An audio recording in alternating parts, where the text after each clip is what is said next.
I love cities. I love the city bustle. I love the Shaker Heights train. I love everything about urban.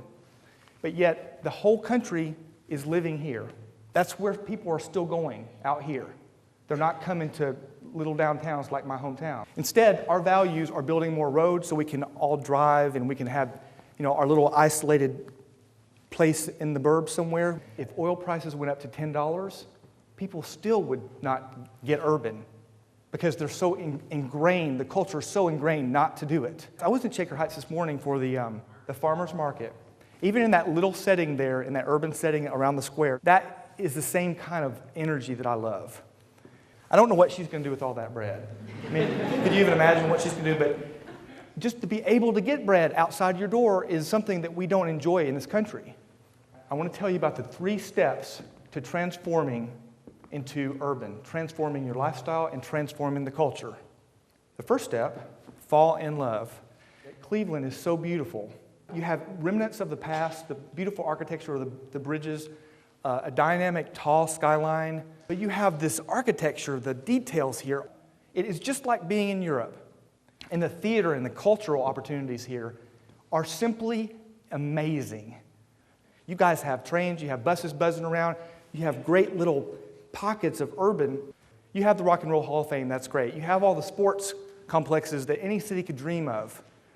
But you know what? The sports complex and the Rock and Roll Hall of Fame will not save Cleveland. Loving Cleveland saves Cleveland. Buildings don't.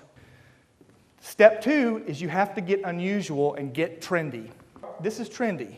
It's a much more exciting lifestyle, even if it's smaller, because the entire neighborhood is your backyard, and the train provides you an outlet to get to the entire city. But this is normal. I live in the short north neighborhood of Columbus, and I walk down High Street, and in a city of 750,000 people, I was the only person on the sidewalk. And people would stop me and say, "Do you need a ride?" In a city of 750,000 people, you wouldn't choose to walk. If we don't have a parking space, we're not going anywhere, right? What do we have all over the country? Big parking lots, because if you don't have them, you're not going. That's the culture. That's what we expect. Imagine if you saw a middle-aged man riding a bicycle with a suit on going to work. What would you think about him? Freak! He's a freak! Shopping at the strip mall, if you don't have a parking space right in front like that white car, what are you going to do? You're going to circle around and around and around the parking lot until you find just the right parking space so you can park there, because American people don't walk. The trendy shopping is yesteryear on Main Street, the sidewalk shopping, the window shopping. But unusual, see all the bags these people are using on the bicycle, on your back?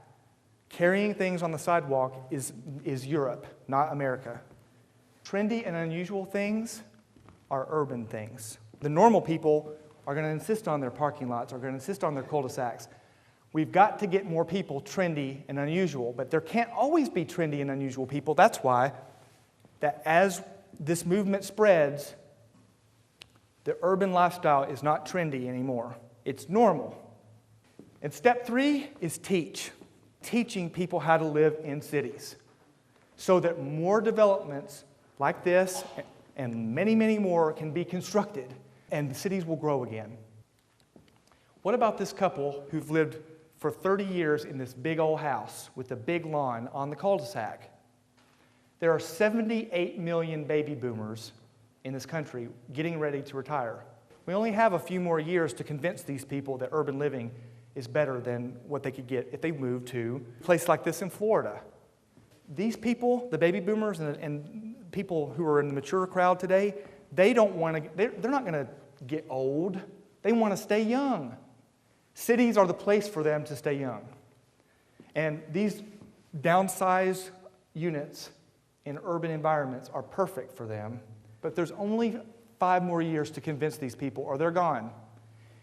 And if city lovers don't try to convince them, they're not going to be able to teach their grandchildren who have never lived in cities before except to go to the Cleveland Indians game what it's all about to get on that train, to take the bus, to get on a Segway, to experience the shops and the diversity of the neighborhoods and everything good urban, they're going to be gone.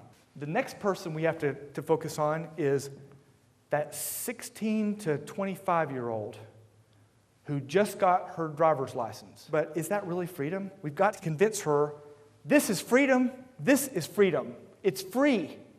You don't have to be bonded to your car insurance and the gas worries and what else, maintenance and flat tires. This is freedom. Freedom to go shopping at Ohio City, the West Side Market, and go to your wonderful restaurant and know your restaurateurs. Know the people in your neighborhood. That's not something that we do today. People don't do that anymore. Do you see how important this is? And in big cities like Chicago, you're noticing that families are coming back downtown. It's amazing to see the strollers in the big cities like Manhattan and Chicago, San Francisco and Seattle. The more people who have urban values, the more people we teach about the city, the more of this we'll find. And that's why I'm proposing that all across America we have downtown, urban, city, lifestyle centers sponsored by developers and cities to literally teach people the benefits and joys of urban living. This city is one of my favorite cities in the country.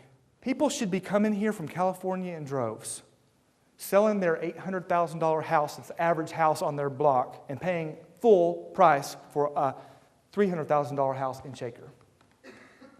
People should be coming from New York City and Florida. I mean, yeah, so what? It's cold. So is Minneapolis. Minneapolis is hip. Oh, Minneapolis is great, this and that. So is Madison. People go there too.